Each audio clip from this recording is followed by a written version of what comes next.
U.S. President Donald Trump released material related to the 1963 assassination of former President John F.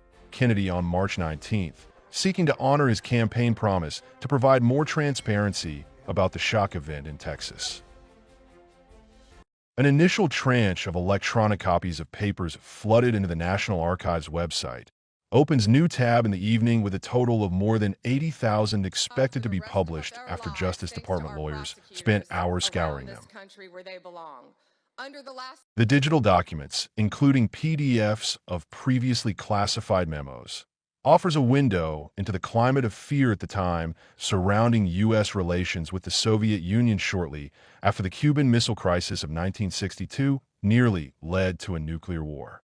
The release is nonetheless likely to intrigue people who have long been fascinated with a dramatic period in history, with the assassination and with Kennedy himself.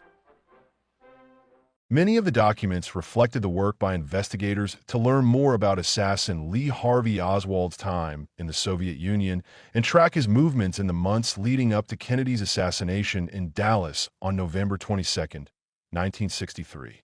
An initial review of the papers did not show deviations from the central narrative. Trump's Secretary of Health and Human Services, Robert F.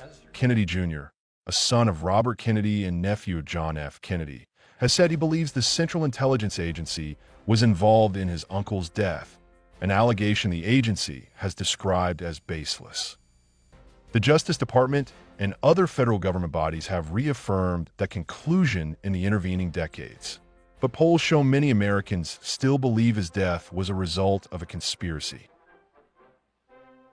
Trump has also promised to release documents on the assassinations of civil rights leader Martin Luther King Jr. and Senator Robert Kennedy, both of whom were killed in 1968.